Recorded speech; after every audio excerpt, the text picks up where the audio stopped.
So let's start placing things down.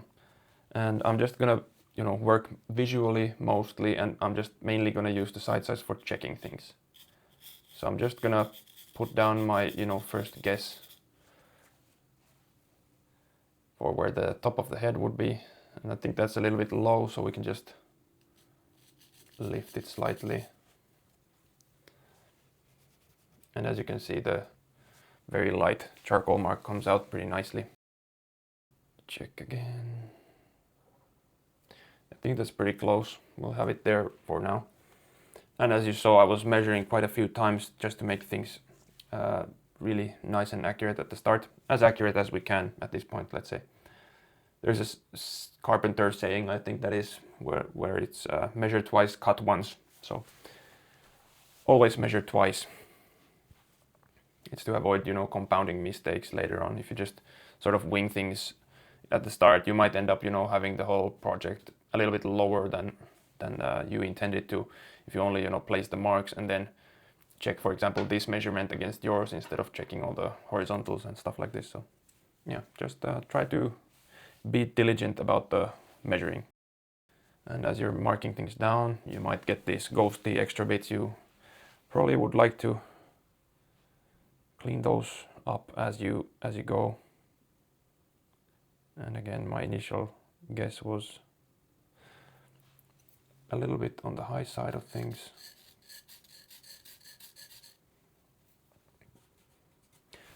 And just to mention, as I'm working on this project, my eye line is more or less, somewhere around here. So I'm kind of looking down on this picture. So that might cause a little bit of this distortion on the final image. Ideally, you would be standing around 3.5 times the size of the setup. Ideally, you would be standing around 3.5 times the, biggest measurement of the setup away from your subject.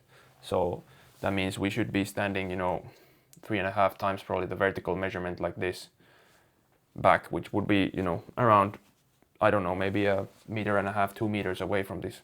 But as I'm filming sitting down, and I'm not really moving the setup around or anything like this.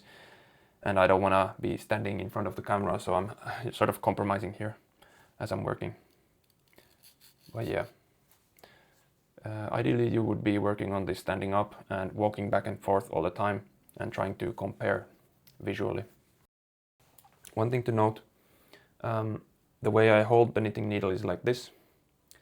So this sort of prevents this kind of distortion happening when I'm measuring things.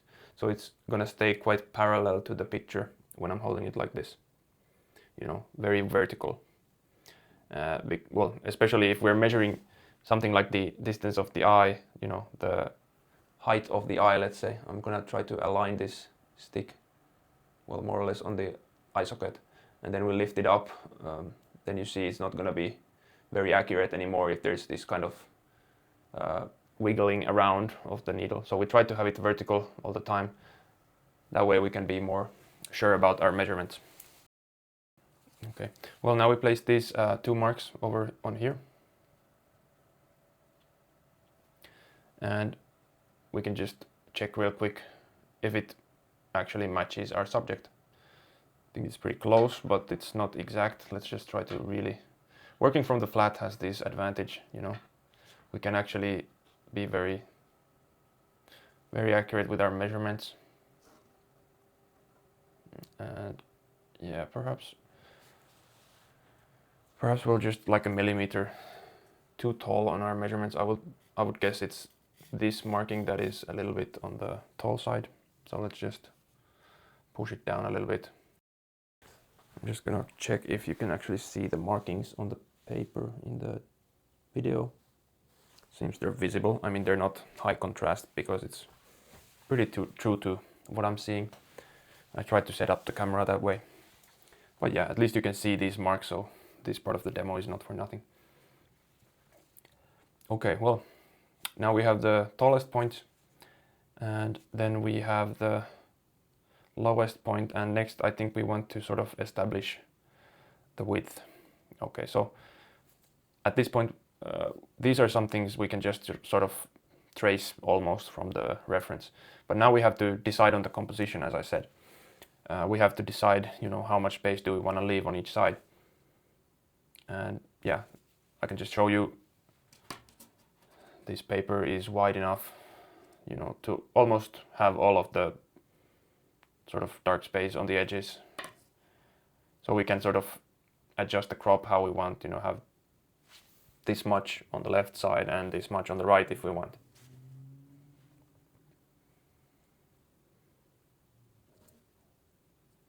So yeah, we could even go as far as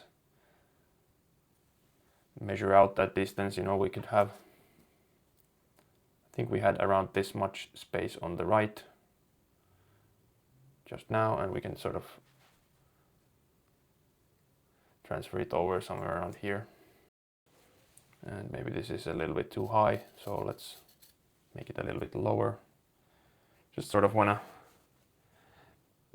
have it roughly in the right place. That way we can start then looking for these angles at the next stage. And speaking of the stage, we're again trying to just find the construction of this drawing, which means we're going to be working from big to small and eventually articulate and fill out the shadows and all that good stuff. The process is very similar to what we were doing in the previous demos. But of course, charcoal has some nuances to it that we're going to do. And we mark this point. And this point is sort of referring to this cheekbone over on the left side. And we see this is way too high, so we want to actually just push it down. And then we can measure again. I think that's pretty close. Okay, so yeah, it's around this point where we can start looking for some of these major lines. And what I'm looking for right now is, where do we place those straight lines that we start sort of mapping in this skull. I think one of the more safe ones is this back of the skull. This can be simplified into a single straight line. And I feel we have this back of the skull sort of locked in quite nicely. And at this point you can also start learning how to transfer over these angles you see on the picture. And you have to make some decisions as well, like, where do we place this line actually? But I would rather have you first take your best guess. So let's just create that line over here.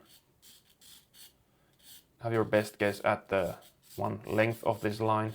How far does it extend over here? And second, the angle of this line. And it might not be correct at the start. You will have to fix it probably. And you might have to have some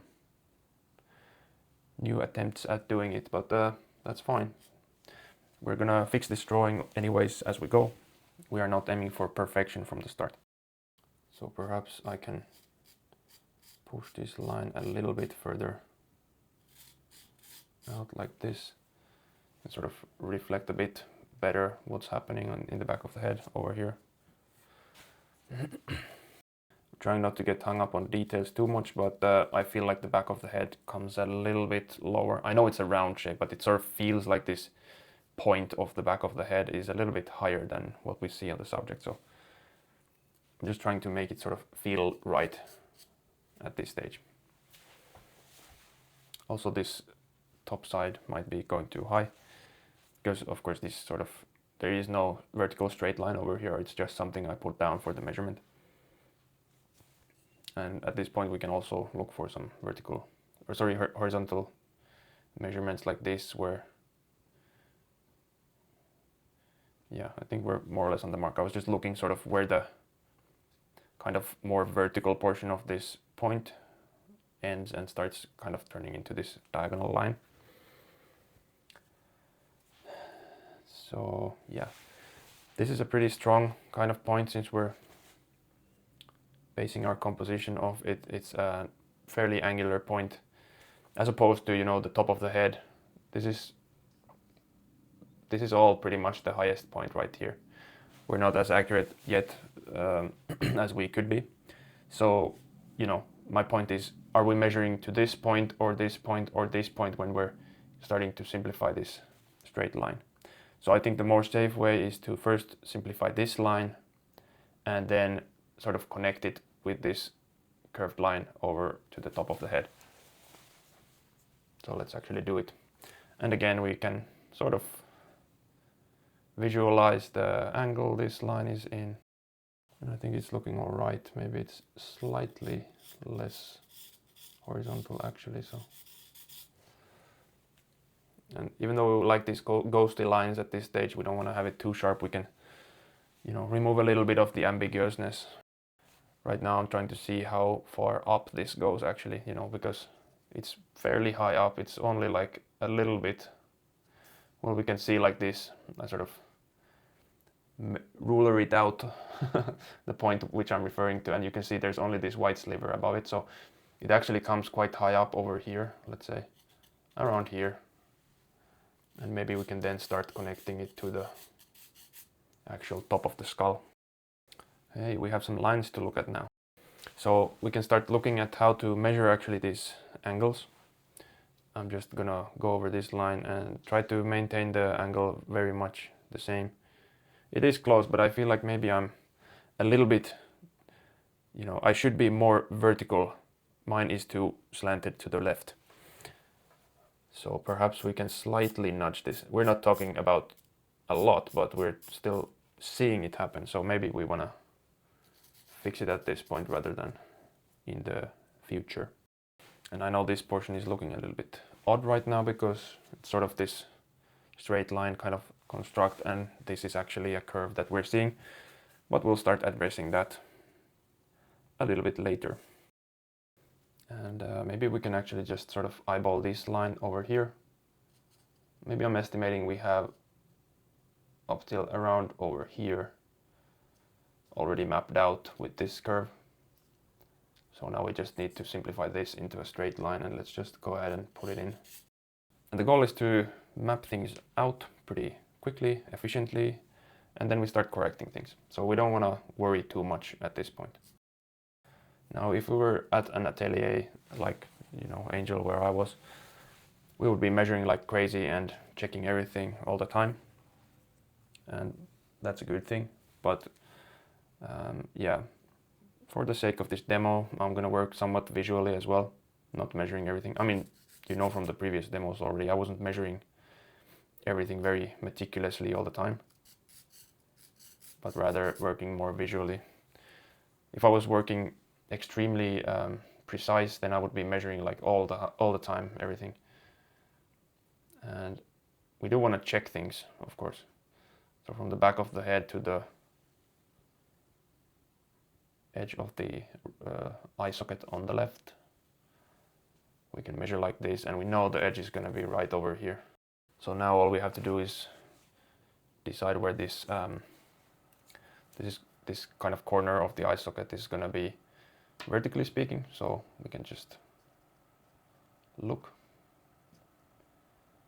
This is also pretty rough. Okay, so this is the more or less the height that we're looking at. So my corner is way too high up. So we should actually be kind of simplifying over to this side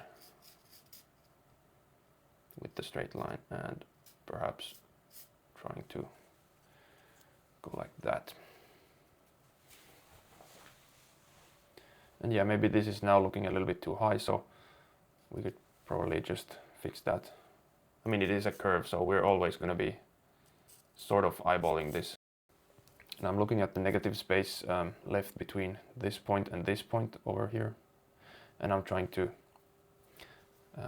sort of establish how thick this space over here is that is being left, the dark shape sort of left between the contour over there. This is one way you can sort of check yourself. So I think maybe I need to push this out a little bit and then connect over there. And this is the sort of refining and becoming more accurate as we go that I'm talking about. Sort of distracted by the sliver of tone we have on the inside of this line, so I'm just wiping off that. It's making it harder to judge. So let's maybe measure a rough distance for this area right here. It's in the ballpark, let's say.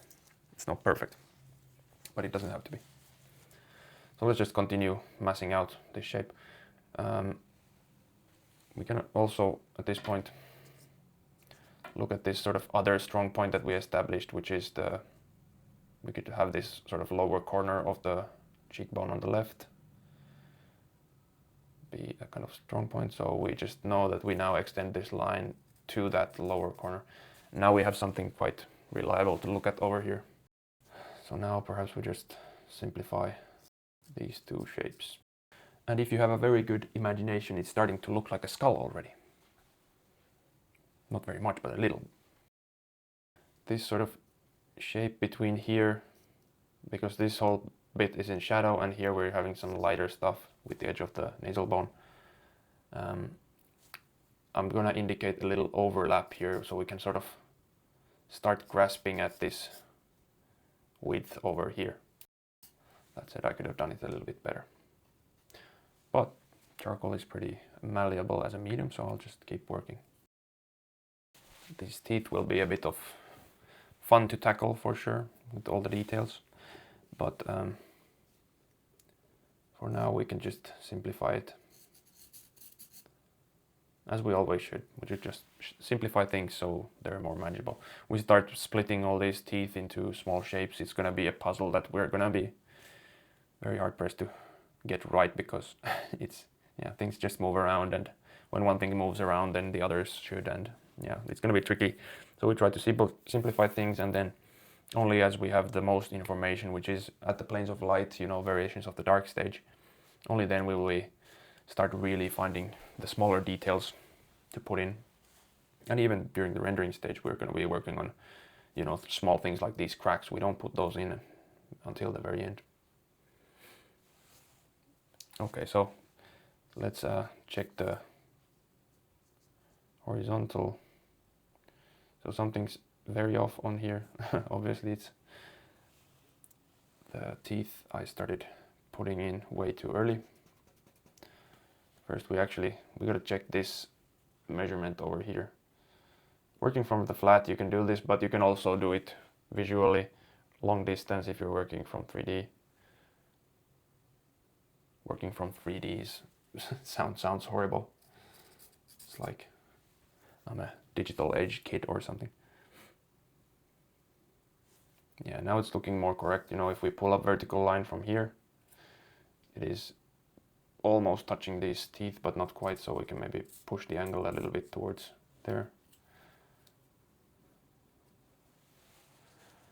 So the shape is looking better. But stuff like this you don't always see at first, so don't be too hard on yourself. You need information to look at. And maybe now I'm gonna be cheeky and put in this line for the teeth. Now you're starting to see the skull, I swear. So maybe before we carry on too much over on this side, maybe we just create a mark for the bottom teeth over here. Sort of a placeholder, let's say. I mean, this portion pretty much just fades into the black on the print. And we can have it that way. There's a small sliver of light on the tooth on the left side of the picture, but I don't think we're gonna put that in because it's not, well, we can see just a little dot of white there. Putting a little dot of white in the middle of a dark area like that, it's not really gonna be very informative. It's more or less gonna look like a mistake probably.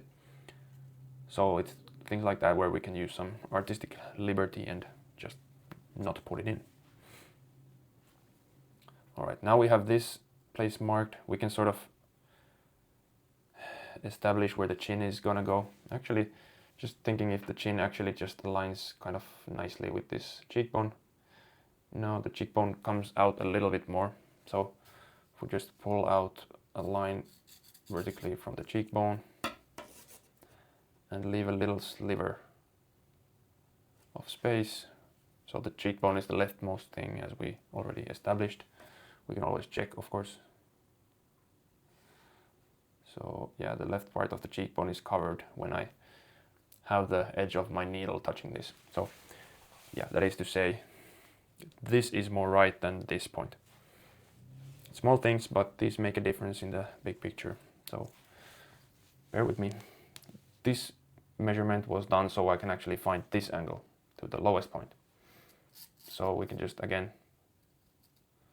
sort of eyeball this. I'm just kind of guesstimating where this, what this distance is.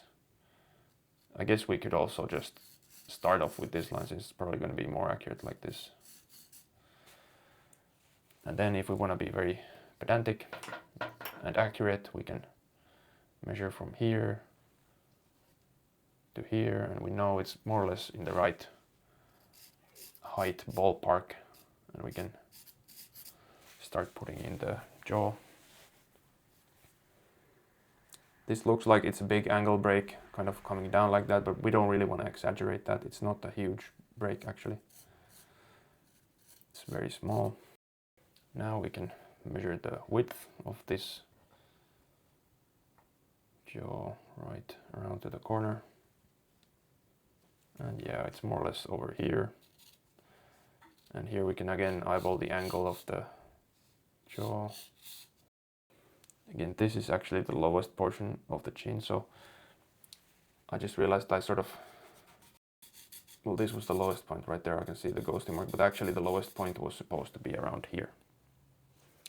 So this helps us sort of get this angle correct, which should be slightly ascending. It's looking a little bit off, so now we're doing a little bit better on that. And we can also start breaking these things into smaller lines if they're too sharp. Remove this line over here. I think actually we need to push this line a little bit that way anyways. And then finally we can also estimate this distance from the corner of the jaw to the bottom of the occipital bone. Here I went a little dark on this line, so let's just bring it back a little bit. We don't want things standing out too much yet at this stage. So now we're starting to have a skull. And yeah, at this point we start definitely looking at more accurate information for these parts. And here, well, firstly we probably need to extend this line a little bit. Sort of curves out a little bit. And then we can maybe measure from there to this tuberosity over here. And we gotta push it out a little bit. This space is too narrow. And from here we can push a more vertical line into the contour we already created. If you decide to work on this skull project, then I encourage you to learn the names of the different bones in the skull. I should probably drill up on that a little bit more as well. It's been a while since I learned this. But yeah, knowing the name of things, I guess it sort of helps you memorize also how things look and, you know, what you're talking about. Giving things names actually, you know, it just helps you recall them better. Knowing that the eye socket is built up of multiple bones fused together, you can also start looking for things like, you know, the zygoma over here, the cheekbone that is, that you know, you start seeing this cheekbone area differently when you know that there is this certain bone structure underneath all the skin and muscles when you're painting a portrait, for example. Yeah, that's just one example, but yeah, I think it's a good idea. That said, you will be hearing me referring to anatomical stuff as this and that and thingamabobs and whatnot, since I'm not too, let's say, immersed in anatomy right now. So I might forget things. I know it in Finnish and Latin pretty well, but English not as well, let's say. Let's round off this corner of the head. And at this point we can start looking at the overall shape of the head before we lose all our strong points when we round things up. Let's take this measurement over here, see if the width matches. So according to this, I should probably push out this edge a little bit. And I think that's a good thing. Helps us round out this shape. I just take this big measurement from the tuberosity back there to the front teeth, see if this width is correct. And it's actually pretty far from correct from what I see. And yeah, it makes sense because this angle on a hole is way too much to the left. So let's tilt it right there. So yeah, let's check this measurement. This is why we check drawings. They start becoming distorted a little bit and we need to keep ourselves in focus. So why I changed this side is because we already established this pretty well. It aligns well with this cheekbone and it has a nice negative shape to look at, so it's more accurate than this, which is more or less just guesswork. So yeah, let's actually move this side a little bit. This means we also need to check this width of the jawbone. And we can probably measure from here actually this time, since we just measured this side. So let's move the edge of the jawbone right over here. When I'm measuring like this, you can see me just measuring with my right hand, then pulling out my hand and then putting in the mark. I'm trying to stare at this spot for as long as I make the mark on there. And of course there's going to be a little bit of inaccuracy, so I recommend you remeasure after you make the mark and check if it's actually right. So maybe we can move it slightly right. And then we can match the angle again, more or less. And we found this edge of the jaw by measuring the width, so I think we just measured it wrong, but we can now recheck by taking this measurement. And it seems our jaw is still a little bit too wide. And that's probably because maybe our angle over here is a little bit too vertical, which would check out, because then this portion would be more narrow. So we can now, as you can see, this adjustment is very quick. We don't have to stress out about getting things wrong. It's very fast and easy to fix things. But that said, it is very fast and easy to fix at this stage. You don't want to proceed before you actually find out the fairly accurate drawing. There's always going to be a bit of inaccuracy, but yeah, we want to make it nice before we actually commit to anything, any tone basically, I think. We want to get it as nice and accurate as possible before we start putting in tone. That said, when we put in a little bit of tone, then we can start actually seeing the shapes even better. So yeah, on this initial drawing, on the transfer drawing, you want to tone in the shadow shapes so you can actually see the shapes, and then you can tone the background a little bit around the cast so you can really see the nice light to dark contrast between the areas, and you don't get the sort of optical illusion of this line drawing shape thing where things that are dark can appear actually smaller or larger sometimes as well. I suppose they can appear different from what they actually are due to contrast between adjacent edges. But yeah, I mean, you can just see for yourself. So this is not articulation yet, I'm just trying to sort of more or less match these things by eye. This is feeling a little bit high, and maybe it's because actually this edge of the jaw is a little bit, well, maybe it's not actually that, but it's more this whole jaw shape. I think we need to refine that a little bit before we move forward. So first let's just check this height over here. Perhaps we can sort of find this line and then reinforce this line a little bit. Check this height. This is actually fairly horizontal over here, so we just indicate it like that. This entire distance is around that wide, so maybe we can push it a little bit further to the right.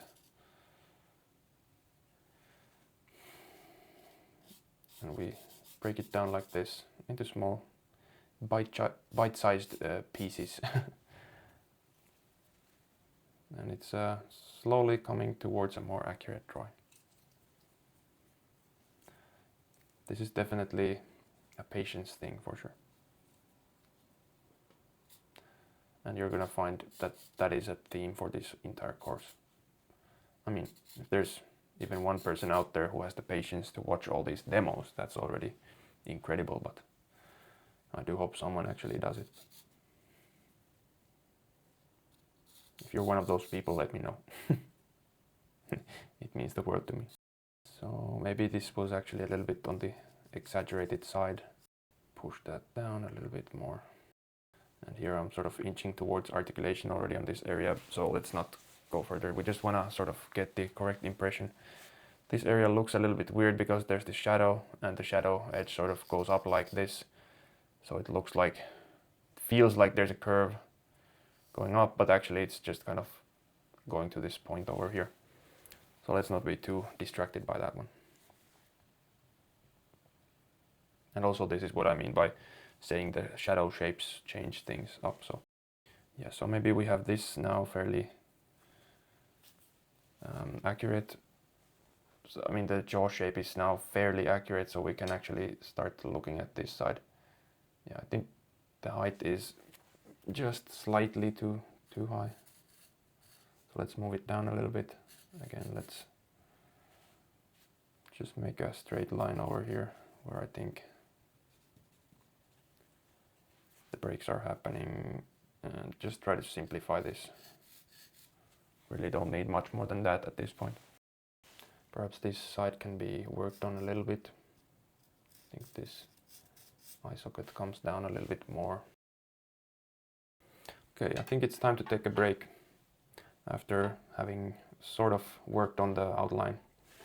It's good to take breaks, take them often.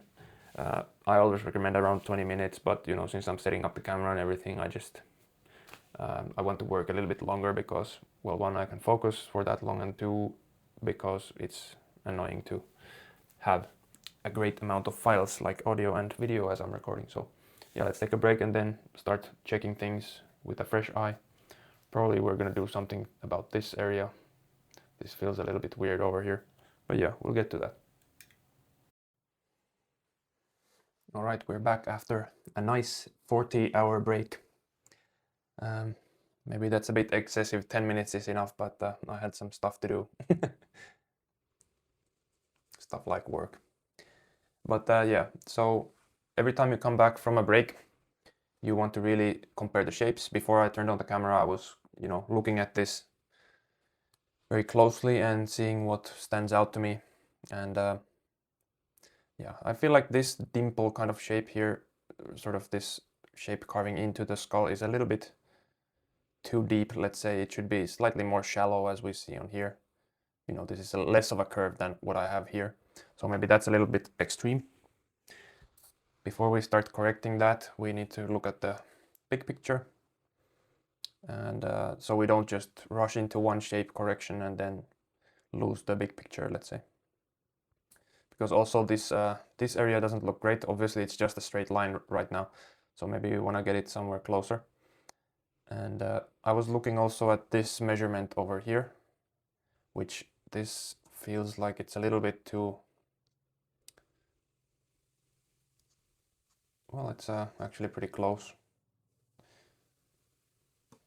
Well, yeah, it's close, but it's not exact. So if we align with the widest point and this point over here, you can see that we could slightly nudge this outward.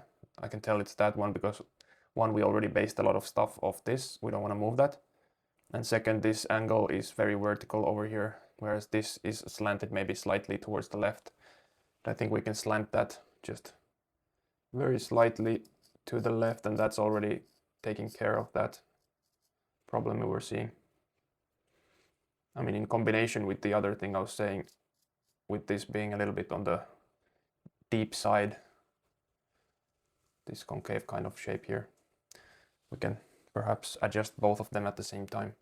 Just clearing up some of those lines that really feel like there's two parallel lines, so we need to be committed so we can actually measure. If there's an appearance of two parallel lines where there should be one.